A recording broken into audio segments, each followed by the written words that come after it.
I'm Krista Roman, and coming up next on WVU News, I'll explain why this vehicle behind me is making Morgantown a lot greener. How safe are your roads? I'm Jeff Coyle, and coming up on WVU News, I'll tell you why a recent hit-and-run accident has West Virginia residents concerned about pedestrian safety on their streets.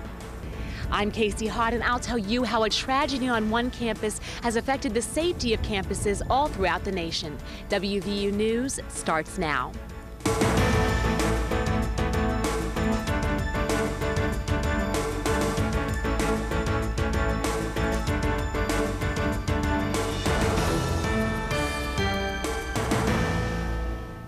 This week marks the second anniversary of the 32 lives lost in the Virginia Tech massacre. The tragedy sent colleges nationwide scrambling to deploy emergency alert systems. I'm Casey Hott. The question is, do they work? I'm Jeff Coyle, and you're watching WVU News, a newscast produced by journalism students at West Virginia University. While hundreds of colleges embrace mass text messaging systems, some students do not. The Associated Press reports an average enrollment rate in emergency alert systems at around 40%. Surprising news, considering more than 95% of college students have a cell phone. I recently visited the Virginia Tech campus and spoke with students who reflected on that tragic day. Ask almost any Virginia Tech student, and they can tell you exactly where they were on that fateful morning 2 years ago. Outside my window, I kept seeing like ambulance after ambulance drive by. And they all jumped out of their cars and said, go back to your dorms, and like, don't stay here, just go back, it's not safe.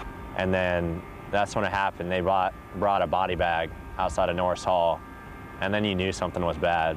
April 16th marked the second anniversary of the deadliest school shooting in our nation's history. And although Tech students are doing their best to move on, they say it's a tragedy that will never be forgotten. It was this building behind me, Norris Hall, where the killer passed through, claiming 32 innocent lives. And in the 2 years that followed the event, schools from across the nation have implemented new alert systems to make sure a tragedy like this one doesn't happen again. Today, over 500 college campuses have some form of campus-wide alert system. Here in Morgantown, the WVU alert system sends urgent news straight to students' cell phones and email inboxes. University Police Chief Bob Roberts says the alerts are all about warning students quickly about threats on and around the WVU campus. It is critically important to get the message out as fast as possible so that people can protect themselves. Roberts says about 10,000 students are currently registered to receive alerts. And although the alert system was brought on by tragedy, students throughout the nation can now attend school with a new sense of safety. Last year, Reader's Digest ranked WVU among the safest in the nation. To sign up for the university's text message alert system, you can go to alert.wvu.edu. Violence comes in many different forms, and with April being the month dedicated to sexual assault awareness, people are rallying to spread the word. Activists and victims of abuse recently spoke at an awareness event held at WVU. Students listened to their stories, then held a candlelight vigil. There was a moment of silence in recognition of those who have been victims of sexual assault.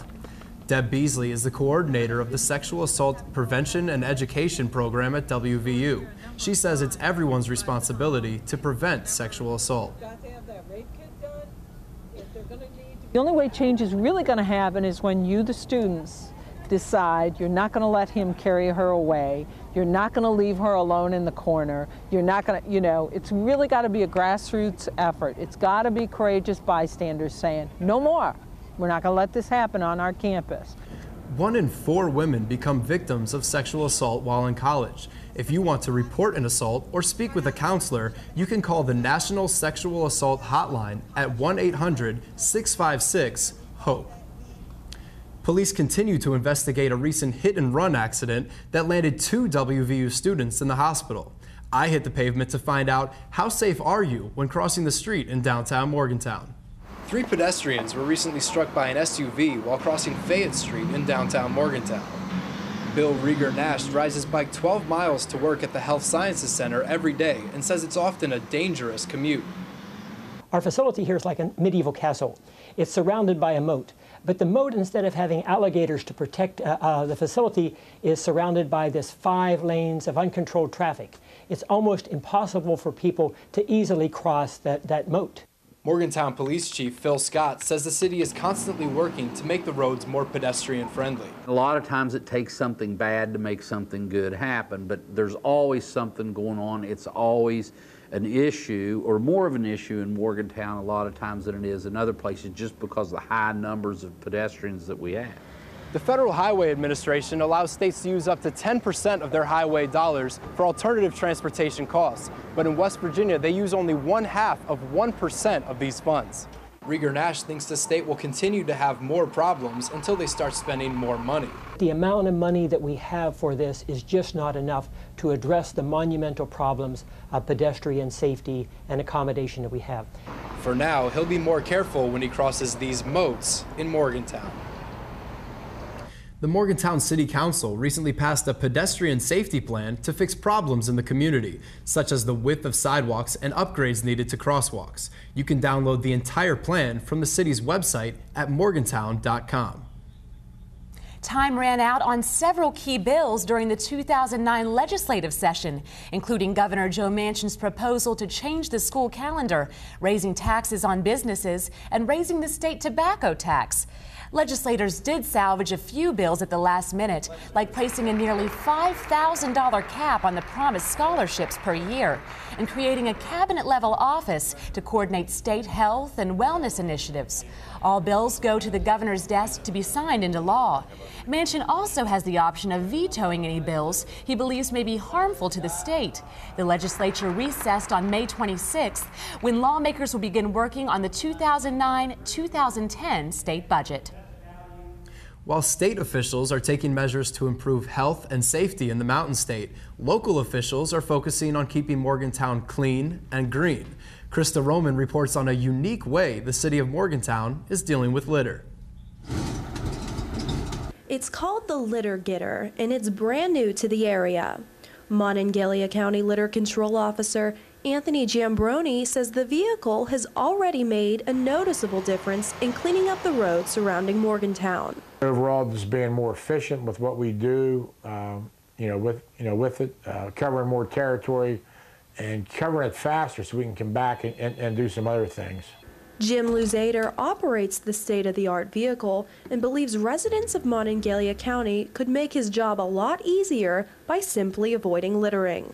I've been doing this for quite a few years, and I think that a lot of people need to keep things a little bit cleaner than they're cleaning. It just gets ridiculous of the litter that's put out there and the garbage dump that we have to put up with. Valued at nearly $130,000, the Litter Getter has covered nearly 400 miles of Monongalia County roads, making the area just a little bit greener. Giambroni urges county residents to keep the roads clean. Rather than littering, he suggests dropping off any unwanted garbage at recycling sites throughout the county. I think we make it pretty easy. Everything that we've done as far as recycling satellite sites go is we put them in all destination places. If caught disposing of trash at illegal dumping sites, Giambroni says fines could cost you big bucks, ranging in severity from $50,000 to $5,000. Krista Roman, WVU News, Morgantown. Recycling pickup is available in every county in the state. You can get a list of providers in your area by visiting the West Virginia Division of Energy's website at the bottom of your screen. Jeff, many recycling programs only pick up specific items like old refrigerators, TVs, computers, and couches. That's right, Casey, but there are items that some people are no longer throwing out, like their old vinyl record players. And if you have one of the classic turntables, you may want to find those old records and pull them out of the recycle or yard sale boxes. Ryan Edsel joins us now with more. Ryan? Thanks, guys. Some of you may remember when music didn't come from a computer. Well, it's time to dust off those old turntables because vinyl is coming back around. Take a look. Turntables and records may finally be making a comeback. The vintage technology has made a return in recent years. Morgantown resident and vinyl collector Amanda Hutchison says it comes with the times. 70s, 80s, within fashion, within film, everything's coming back, so people are reaching back to records naturally. There's a difference in sound that some people get, some people don't, but music just sounds completely different when it's on vinyl, and there's something authentic about it. The sound is in the analog recording. The grooves in the record mirror the sound waves made when the music is recorded. Some say it's the best quality compared to MP3s. Digital creation of sound or reproduction of sound or preservation of sound does have certain loss of quality. And to the really discerning ear, that loss of quality is noticeable. Last year, British rock group Radiohead led the pack, selling more than 28,000 vinyl copies of their album In Rainbows. 2008 saw an 89% increase in vinyl sales from the previous year. Many places people have been building their vinyl collections have been at consignment shops, just like this one, where they can get records at discount prices. Hutchison does her best to buy the vinyls cheap. She says she prefers the sound of the needle and spinner. And with records, each one's something you treasure, each one. No one brags about having a CD, but people brag about having a record. Each one's a gem. They're hunting them down is so fun. And Hutchison plans to add to her 900 album collection, no matter what trend is in. And if you want to build a collection of your very own, try starting at any local thrift store or consignment shop. This has been your entertainment report. Guys, back to you. Thanks, Ryan. Wow, 900 records? That's some collection. It is, Casey, and it's interesting that in an age of computers and iPods, some people still prefer the old analog records over CDs and other digital recordings. That's right, Jeff, but here at WVU, there's one group that just wouldn't sound the same in analog. I'm Katie Smith, and coming up in sports, I'll tell you about a decade-long partnership between Mountaineer baseball and WVU students.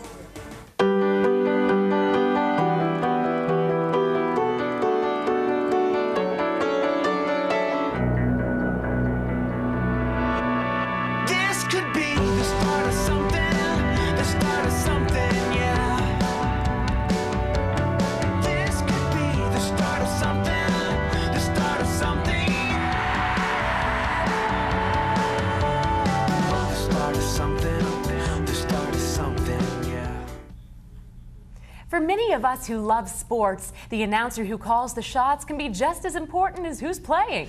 That's right, Casey. And here at WVU, there's plenty of action in the world of sports. Katie Smith joins us now with more. Katie?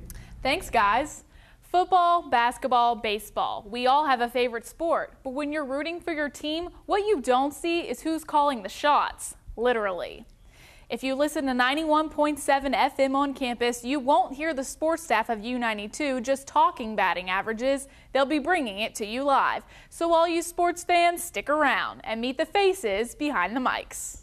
Important Big East contest, and here's the 1-0 pitch to Morris. 10 years ago, WVU's college radio station U92 had the sports staff calling live women's basketball and hockey games. And here's the two-strike pitch to Clarkson. He lines it up the middle. Then they decided to add Mountaineer baseball. There was just another way for our sports staff to expand on what they're already doing, but learning how to do a different sport. It's a completely student-run operation, and now U92 staff say they don't even think about it as work. It's just plain fun. It's my favorite sport, so anytime that I can come out here, work a game back at this station, just be around baseball, that's good for me. The sports staff at U92 calls around 30 games every season, giving a student voice to the Mountaineers. But this isn't a one-sided partnership. WVU baseball games reach listeners' ears far and wide. We go out of our way to try to provide as many games as possible. It's important for the parents of the players because a lot of them can't come and watch them. For most of the sports staff, it's just another day at the ballpark, but they know they're getting something out of it for the future, too. Every game that we get to work is just another chance to go out there and own your craft. U92 says baseball coach Greg Van Zandt is very supportive. He's even trying to get students to more road games. Any WVU student can join the staff at U92. All you have to do is apply. They take applications during the first week of each semester. The award-winning college radio station is located in the Mountain Layer. Casey and Jeff, back to you. Thanks, Katie. Well, they really seem to enjoy broadcasting those games. They do. I'm sure it's never a dull moment at U92. Definitely not. Well, that's all for this week. I'm Casey Hott. And I'm Jeff Coyle. Be sure to visit us online at itunes.wvu.edu. Or you can watch any of our shows on YouTube. The address is at the bottom of your screen. Thanks for watching WVU News.